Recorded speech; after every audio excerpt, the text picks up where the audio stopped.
Hey everybody, you're watching the Christiana 321. I am the Christiana, and today we are going over the last half of the books that I read in 2025. In the month of January, we're going to have a few books that are like resetting for the year, covering what happened at the end of last year, that sort of thing. So what I did for 2025 that has been different from previous years is once I was done reading each of the books, I wrote a little paragraph describing it and my feelings. These will have spoilers. I will sometimes warn you before the spoiler comes, but in general, if you don't like spoilers, you shouldn't be watching this video. Or maybe just like put it on silent and have it play in the background, so I still get the view count. Anyway, for the year of 2025, I had a goal of reading 36 books. So when I hit the 18 book point, I made one of these videos where I read through my thoughts after finishing the book. And so now we're doing books 19 through 36. The last few books I did technically finish in 2026, but I started and read most of in 2025, so they count. I'm already almost done with my first book of 2026. I'm so excited. It is a weird one, but we're not talking about 2026. We're talking about last year. All right. So book number 19. Ballad of Songbirds and Snakes by Suzanne Collins. This is a prequel to the Hunger Games series. It follows Cornelius Snow, who later becomes the President Snow. If you read or watched the first set of the Hunger Games. But so when he's 18, he becomes a mentor in the 10th Hunger Games, because back then, this was a really early version of the games. Things were very different back then, but people from the Capitol actually mentored the tributes. But so then he falls in love with his tribute, and he's constantly at odds with himself because she's District 12 scum, but also she's pretty cool. It feels kind of like Pride and Prejudice, where he's judging her, but he also kind of admires her and is learning a lot about himself. Now she's going through hell. She's going through the worst time of your life, because you are literally fighting for your life. You're killing other children, and being made a sacrifice for the greater good, but not really.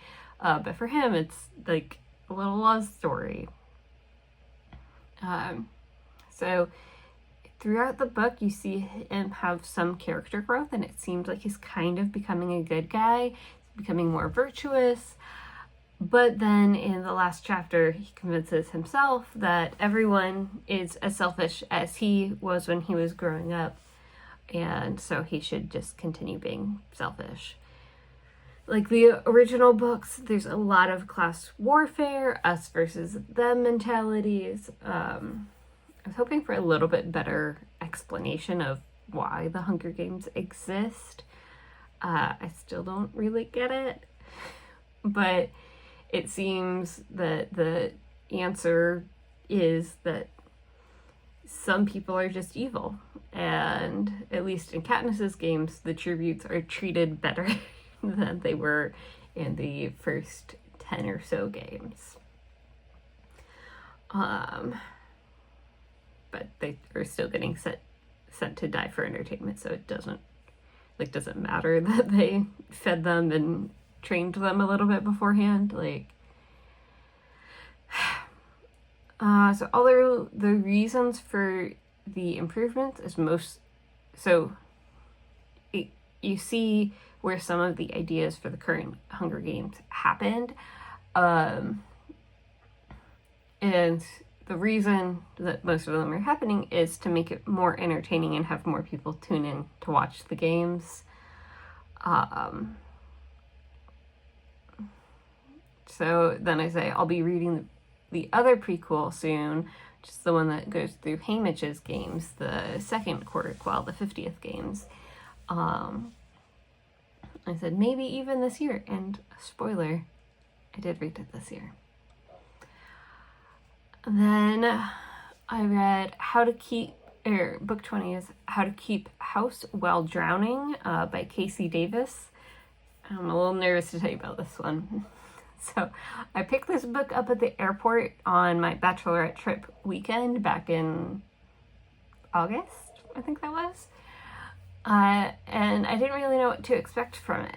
I had a long time at the airport, and so I found a book that I could probably finish while at the airport, and I'm pretty sure I did. I didn't know what to expect from this book, but it seemed like a good one to get myself out of a reading slump. So book 19, I think I read in early July, and then I didn't read anything for a month. And then I read this one. It has strategies and ideas for how to keep it clean, keep it functioning, how to keep your home and yourself functionally clean while dealing with mental health struggles like depression, ADHD, and postpartum anxiety and depression. The author comes at it from a non-judgmental place of removing the morality designations moving morality designations from care tasks, and the idea that doing something is usually better than nothing. I heard this recently phrased as no 0 days. So whatever habit thing that you want to form, whether it's reading, there are no days where you read zero amount. There might be some days that you read for a minute. There might be some days that you set your goal at 2 pages, but there are no 0 days. So for this, it would be no days where you did zero cleaning. If there are some days that you can't manage to do all the dishes, it's okay to just bring them to the sink or to dispose of the food garbage that would attract the bugs, vermin. She gives strategies on prioritizing tasks based on their impact and perceived level of effort, and accepting that low impact, high level of effort tasks don't have to get done every day or every week. If it's not impacting your life and it feels like a lot of work, it's probably not worth it to do it all the time. So I want to incorporate some of her strategies and see how it goes. I really like the idea of closing time tasks, which is a short list of things that you do every night before going to bed. And you can pair those habits with habits that you already have around your nighttime routine. So I already have a few things on the list that I do every night. I brush my teeth, I take a sleep gummy, I charge my phone. If John isn't here, then I turn off the lights and make sure all of the locks are locked. And so if I add an activity or two, it shouldn't be that hard, and it will be a kindness to future John and Christiana. So I did that for a little while. Didn't really stick. I am doing pretty well. There are a few tasks that are high priority. So cleaning the litter boxes, doing the dishes, and doing laundry, those get done pretty consistently. Every now and then they aren't prioritized. But in general, those ones have been going pretty well. Knock on wood. We'll see. Cleaning the litter box is a non-negotiable. It is a lot easier with having 2 people. So when I am overwhelmed, John can take care of it, or if John's overwhelmed, I take care of it. Normally, we have litter boxes in 2 different parts of the house, and I'll do the one that's in my office and he'll do the other ones. But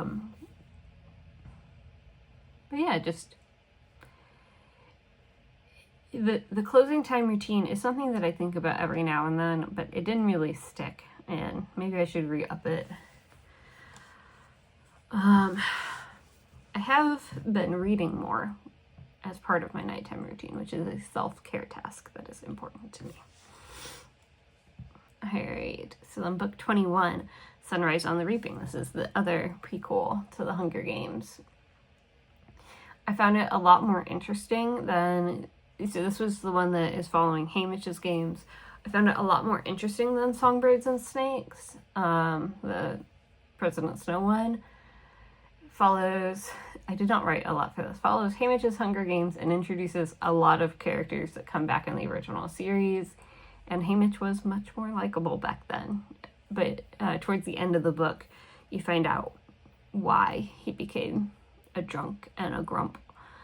And shocker, is because the Capitol was terrible to him after his games. Then I took another long break. I think Sunrise on the Reaping I finished maybe August, early September, and then I didn't finish another book until November, and it was Coroner Calls by John Hagen.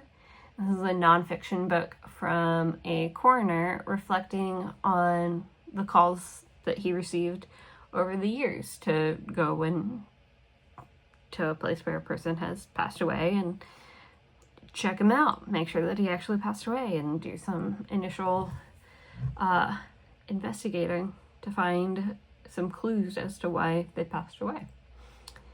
It was self-published and self-edited. There are a lot of typos, and the structure of the book is non-existent. Like some kind of grouped similar calls together for each of the chapters, but the chapters don't follow a similar structure, and there are definitely some chapters that could have been grouped together. For the first 100 to 120 pages, he doesn't really even go in depth on any of the calls. I was called to a car crash. It was a car crash. He doesn't go, so in the first, half of the book, he doesn't go, maybe 2/3, I forget, into a lot of depth. He doesn't talk about how he approached the scene, what he thought as he was going through the possibilities, what is he looking for when he's trying to determine the cause of death. There were a lot of 3-sentence cases. Near the end of the book, he does go into some more detailed accounts, and if the whole book had been like that, it would have been much easier to forgive an occasional typo. I can't really recommend this book in good conscience to really anyone, and I hardly ever say that. I do recommend that the author brings this book to an editor. It's an interesting concept that could be done a whole lot better. But on the bright side, if a book like this can end up in a bookstore, then I don't need to be as worried about my first draft of my novel.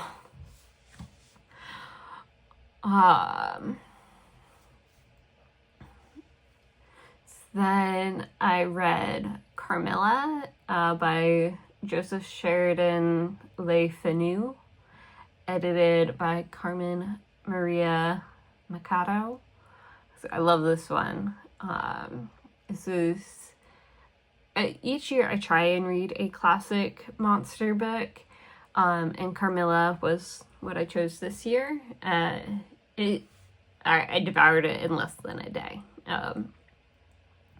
It's a vampire novel that predates Dracula. A lot of people consider it like the inspiration for Dracula, or like the precursor, the prequel. I heard it was one of Bram Stoker's inspirations for Dracula, but so to get into the plot, a mysterious illness is befalling a lot of young ladies in a certain part of Eastern Europe. I've got no idea if it was real or imagined. I don't know enough about Eastern Europe to know that. Eventually, it's discovered to be a young lady who is going around sucking the blood out of them. This vampire story is very sapphic. I don't know how much of it is the editing that Carmen Mikado did, but yeah, there's a touch of romance between the two main characters. I'm not entirely sure if I would have read this as a romance or just friendly affection if the introduction hadn't primed me. So I think it was Carmen, the editor, wrote an intro to the book talking about how a lot of people see a romance between them. So forget I said anything if you're going to read it, but pretty sure they were in love. I enjoyed this one a whole lot, and if you like gothic horror, definitely pick it up. Although if you love gothic horror, you probably have already read Carmilla, because I think it's one of the most famous of that section, or that genre. All right, then I read Intimations by Zadie Smith.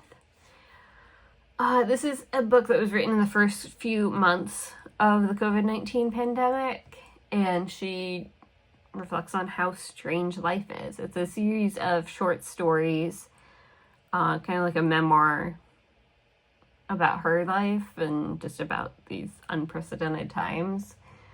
What it means to be a writer or an artist when you can't interact with other people in the same way that you're used to.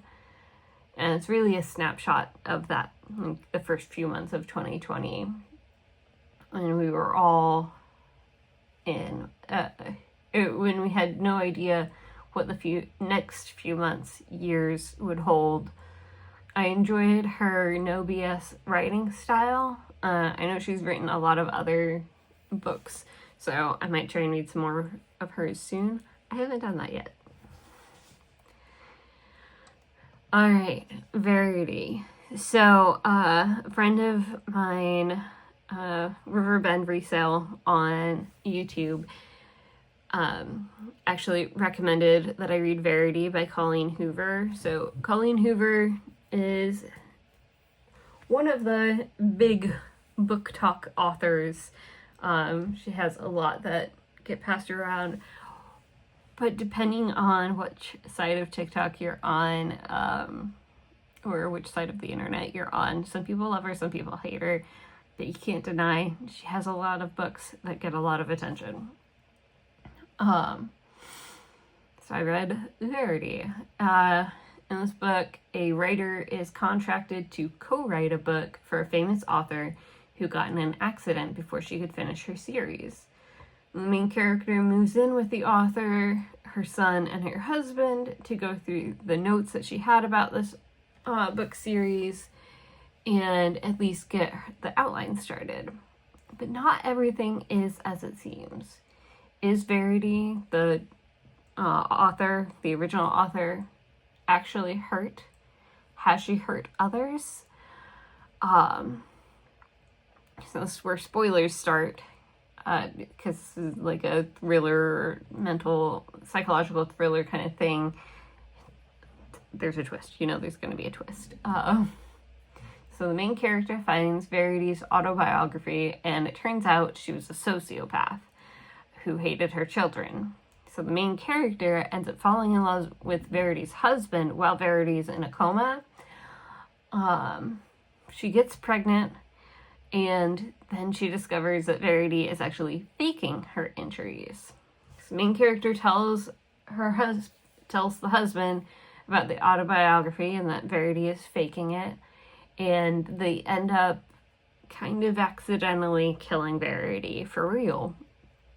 But then, further twist, actually, Verity just wrote that story as if she was a terrible mother, using examples from her real life, but twisting it as to, like, what would a sociopath be thinking in those moments.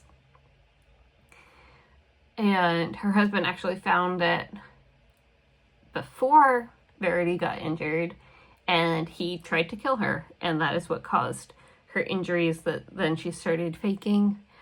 Sorry, I'm not doing a good job of explaining it. Colleen Hoover does a much better job in a much longer format, so just go read that.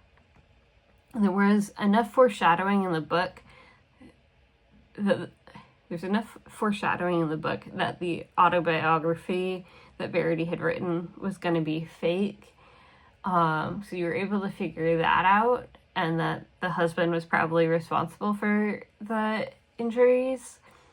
But the main character just ignores that he's a liar and potentially dangerous because he's charming, and she wants him to be her Prince Charming. There's a little bit of smut in there, which I was not worried about, by the way. But no, it was good. Like I said, it was a little bit predictable. I don't know that I'll read any more Colleen Hoover, but I didn't hate it. Alright. Then on the recommendation of my boss, I read Unbreakable, Building and Leading Resilient Teams by Bradley Kirkman and Adam Stoverink. One moment.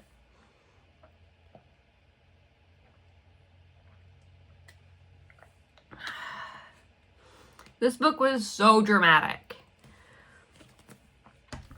It was about creating unbreakable teams. It was a professional development type book about leadership, building resiliency through trust and patience and practice.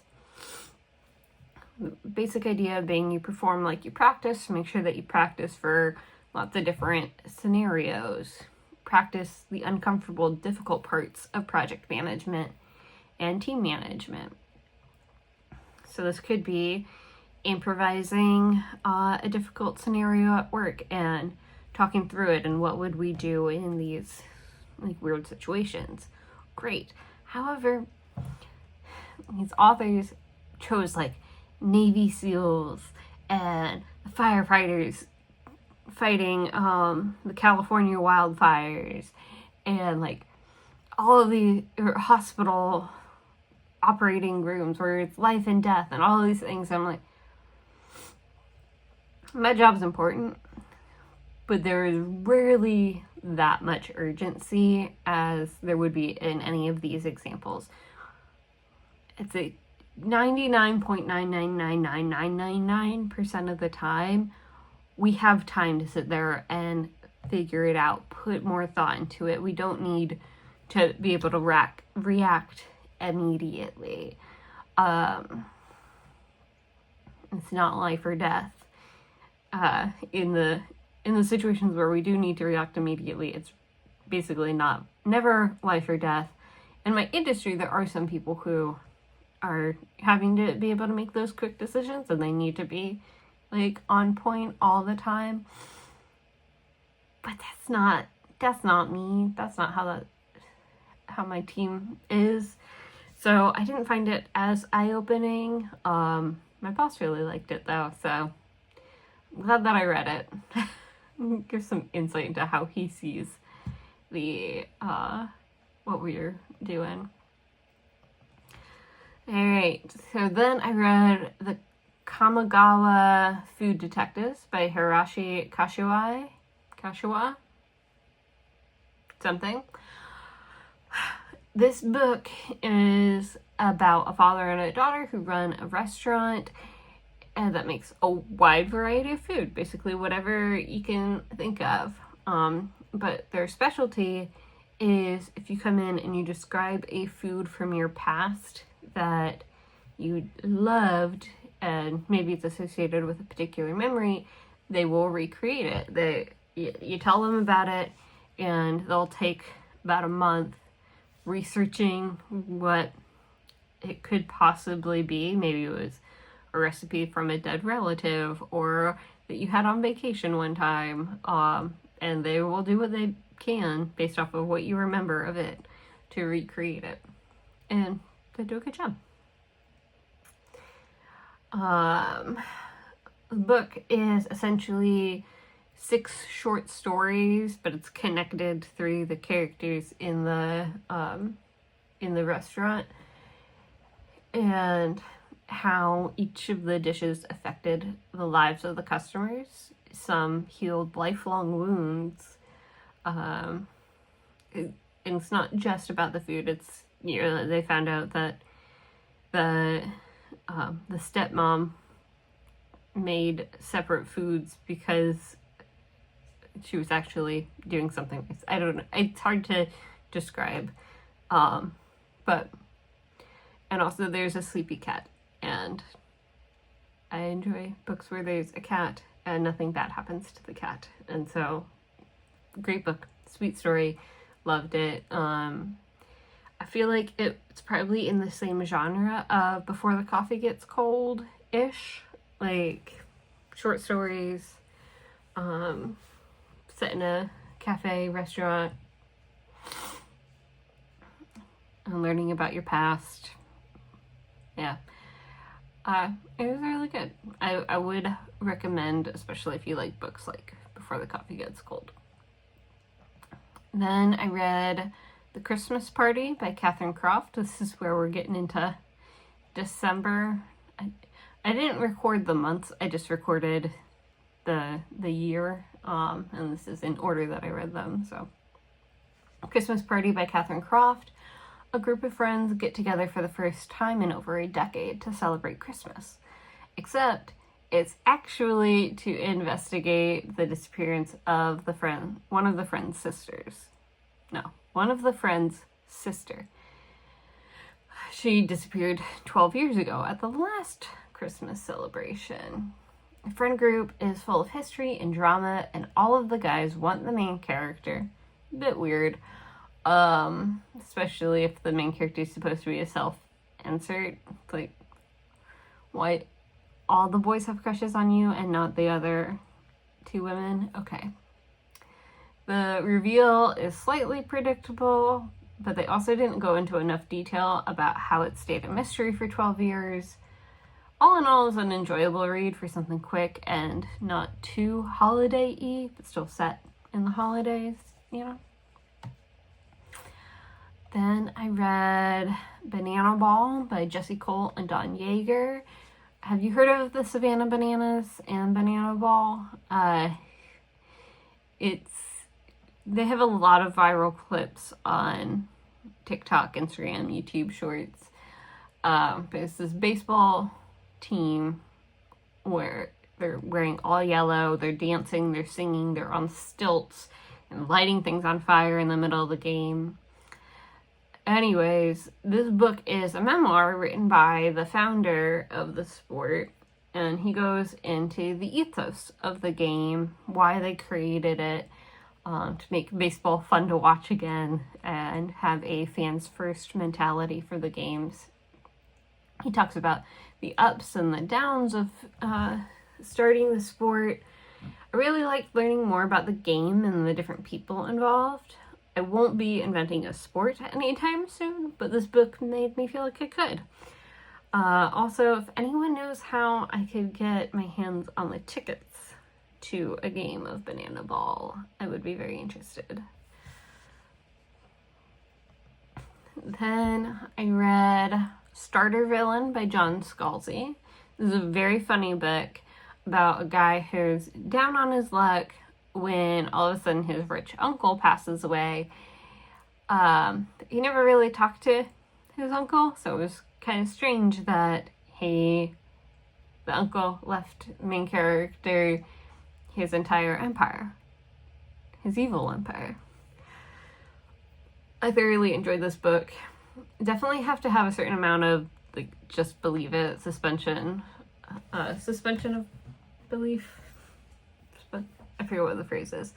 While reading it, as not everything completely adds up, but you could chalk that up to an unreliable narrator. He's kind of left in the dark about a lot of things, and so, sure. I laughed out loud multiple times, which was a bit embarrassing as I read most of it on an airplane or at the airport. The audiobook is read by Will Wheaton, which is great, even if he is secretly evil, according to one Dr. S. Cooper. I did enjoy it a whole lot. Then on my Christmas trip down to Georgia, we read a few audiobooks in the car. One is, I'm afraid that my phone is going to cut me off for the recording time. One is The Christmas Carol by Charles Dickens. It's a classic. You know what it's about. It's the original version of Scrooge getting visited by ghosts on Christmas Eve that show him the past, present, and future, and hopefully convince him to be a better person. Spoiler, it works. My favorite version of The Christmas Carol is the Muppet version. This was my first time reading the book, or, Tim Curry read the book to me. It was fun and Christmassy, but honestly, it doesn't have a whole lot more than what's included in the movies. It's one of the few books that's a very faithful adaptation. There's a couple of differences, but I don't think that I'll read it again. I'm good with just watching the movie. Then we read Mrs. Bennet, Christmas at Pemberley by Lauren Gunderson and Margaret Melcon. This is a play and is supposedly a sequel to Pride and Prejudice by Jane Austen. Pride and Prejudice, one of my favorite books. It's set at Elizabeth and Darcy's home a few years after they're married. Most of the family is coming over for Christmas, so we get to see a lot of familiar faces. The main plot follows Mary Bennet falling in love with one of Darcy's distant relations who's also there for Christmas. It's a short book / play, so there's not much time for plot or character development, which would be fine if the characters were faithful to the original text. However, the authors didn't really stick to the characterizations from the original. The names and plot points were kind of carried over, but not much else. It felt very vapid and shallow, but that's kind of what I was expecting based on the length and the fact that these authors aren't known in the literary world. So it was an okay story as long as you weren't expecting it to be similar to Pride and Prejudice at all. Then we read Constituent Service by John Scalzi. So the same guy that wrote Starter Villain. He's got a lot of sci-fi, fantasy type books. And so we were told, and when I say we, John and I, when we were picking out which books he would be okay with listening to in the car, this was sold as a Parks and Rec type story, but with aliens. And it was definitely not that. It does happen in a government office, and hijinks ensue, but it's not as funny. I was expecting a lot more funny. It's a cozy office storyline, but with aliens. We follow Ashley on her first week of a new job as community liaison in a random district that is home to humans and many different species of aliens. This is set on Earth, and Ashley is a human, but you meet a lot of different alien species. Her job is to listen to the complaints of the community and try to find resolutions that make everyone feel heard and, in some cases, solve their problems. In other cases, just lets them know why they can't. This quickly devolves as she and her coworkers uncover an underground black market for buying off-world pets, which is somehow connected to the sewer problems, which is connected to the Alien Pride Parade that is happening at the end of the week. I'm beginning to really love John Scalzi books. I really enjoyed this. It was not Parks and Rec. All of the storylines get tied up a bit too neatly at the end. It would be okay to have a few loose threads, but if you're looking for a cozy read that isn't just a romance rom-com storyline, John Scalzi seems to be a pretty solid pick. Though he's got a lot of books, so there's a chance that that's not true for all of them.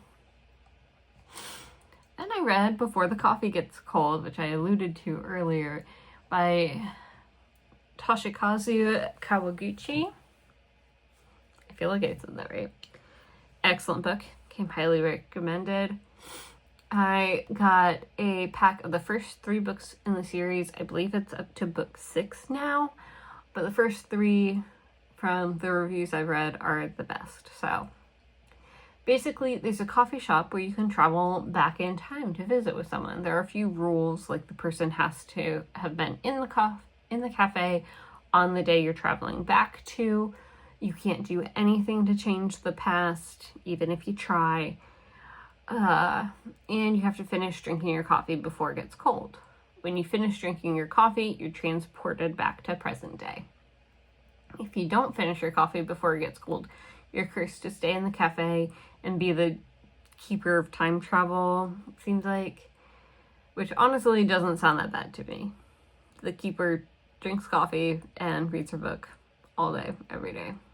Hopefully she gets to trade out her books. Anyway, there are a few other rules, but that's the gist of it. Each book is made up of 4 short stories following people who choose to time travel. You learn about their trip and their reasons for going, and some of the aftermath of what they learned. The staff in the cafe are the same. They carry through from story to story.